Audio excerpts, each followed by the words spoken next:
Hello and welcome to Thursdays. I'm taking that big hello exhale because do you know what? And you will know this, that becoming your future self and making mega moves is not always straightforward.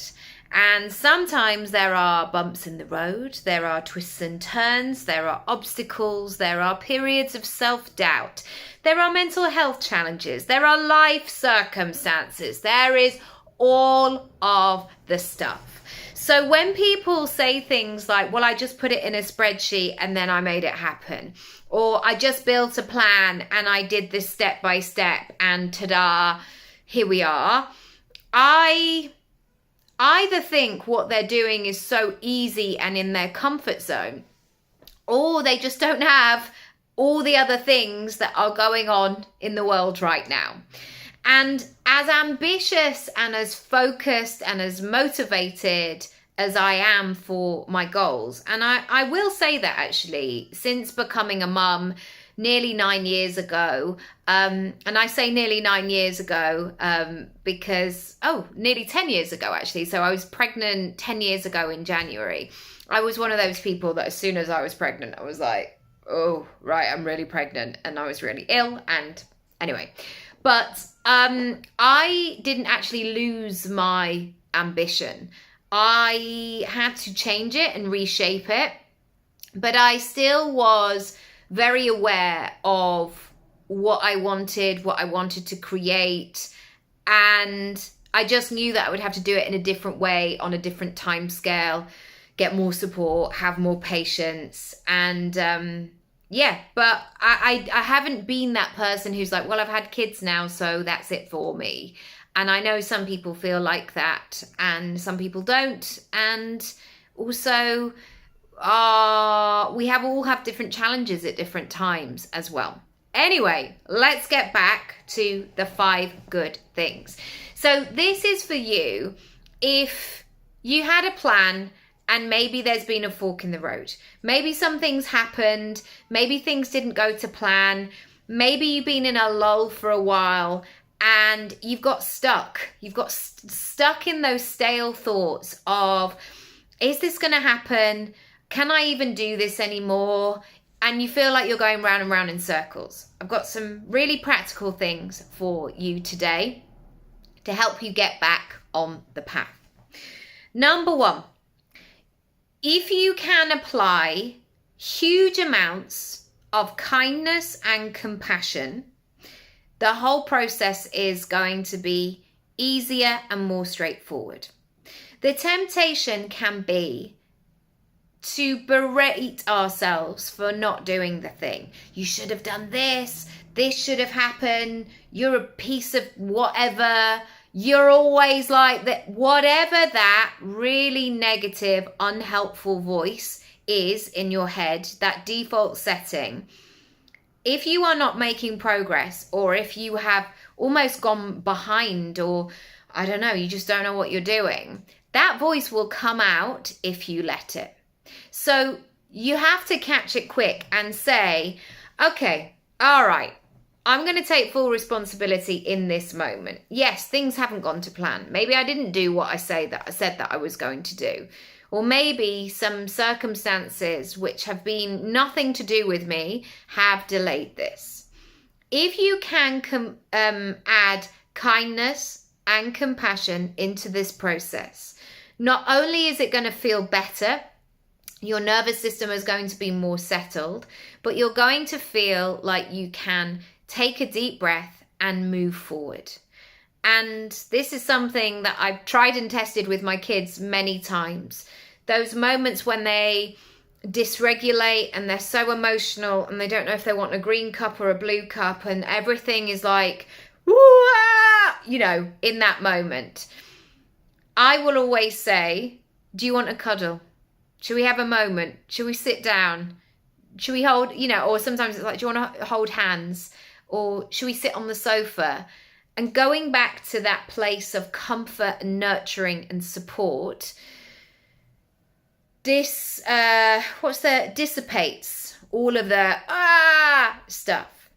So I'd love you to start there and see if that works for you.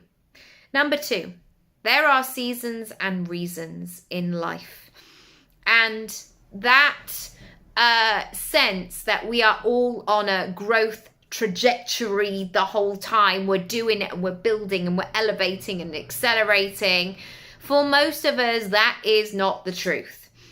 Also, I think learning from something like nature is so in its own vibe. It's in its own cycle. And the road that, one of the roads that I walk down all the time is so beautiful. And it's a really quite a busy main road. And it's got huge trees on the outside. And sometimes it's, in the winter, for example, it's totally bare. You can see the sky all the way through. And then, in spring, it changes again. Autumn, it's so beautiful, all of the colors. And then in summer, there's that kind of full blossom moment. This nature cycle is not apologizing for itself. It's not like, oh gosh, if only I was in this season where it was all starting again. It's fully in its own season. And I think that we know when we've come into that lull period, if it's through our own circumstances or not. I know if I'm honest with myself sometimes when I've been avoiding the thing, or I've not been making something priority, or I've been a bit lazy, or I've been kidding myself saying, yeah, I'll do it next week, and then make no plans to do anything about it. I know when I need a kind of, a little nudge in the right direction. I also know through 43 years, how old am I? 42, nearly 43 years on the planet. There are some times in my life where just doing the basic things and putting one foot in front of the other was all I could do. There are reasons and seasons in life. Be kind and compassionate and label it. Notice the season that you've been in and then label the new one and see how you get on.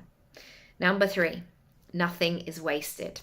This is a great reframe. And again, when things have gone wrong or I've had challenges or I've had difficult times, my default setting is to be hard on myself and really take myself down and have that sense of, why are you the only one? I isolate myself. Like, why are you the only one who hasn't sorted out this thing? Why have you done this again? And if I reframe it to nothing is wasted, and actually the highs and the lows and the twists and the turns of life make you who you become, it puts me in a different headspace. So the fact that I have had challenges in life, I know that makes me a better actor. I know that when I do Q&As at the end of my speaking talks, the fact that I've been through stuff, and sometimes when people share things that have happened in their business that they're trying to solve and find a solution towards, the fact that I have maybe been through something similar and have come out the other side means that that experience is not wasted, because now I can help that person move through it and it can become a shared experience. And don't get me wrong, in the moment when you're going through tough times, you're like, oh my gosh, when is this ever going to change or stop or alter? Of course, we're a human being as well. But if we can allow ourselves to step outside and ask those big questions of, what is this trying to teach me? Or what has led me to be in the same situation that I do not want to be in again? What is it about my habits, behaviors, patterns, mindset that is leading me down this path when actually I want to be down this path? What behaviors, patterns, mindset, habits do I need to embody and instill in order to guarantee the path that I want to go down? So I want you to consider what that looks and feels like. And taking responsibility is full-time adulting. And yet, when we are in the shit, we want to not take responsibility. We want to blame and shame all of this stuff on everybody else. But if I can go back to this of fully adulting through this process and saying, what is this requiring of me? Where am I trying to step up? Where am I needed to step up? That's when I find the golden nuggets. Number 4, patience and the power of 1%. If things are happening, or not happening, I want to be like Veruca Salt. It's not fair. Can't believe it. I want it now. Why? I go into that toddler version of myself. I catch it quickly, so it doesn't last that long. But I want the thing now. Of course I do. If I made a plan and if it's not happening quick enough, or if I'm feeling like I'm working hard and it's not happening, it's frustrating. So learning the power of patience and learning the power of 1% is very stabilizing. So sometimes, even though I want to make a huge leap, I have to recognize all of the small pieces that are coming together. Almost as if you were building one of those massive Lego models, you know, when it has 5,000 pieces or something. You only get to have the finished 5,000 piece of Lego extravaganza by putting in all of the tiny pieces. I want you to take a step back and I want you to notice if you are actually putting small pieces in place.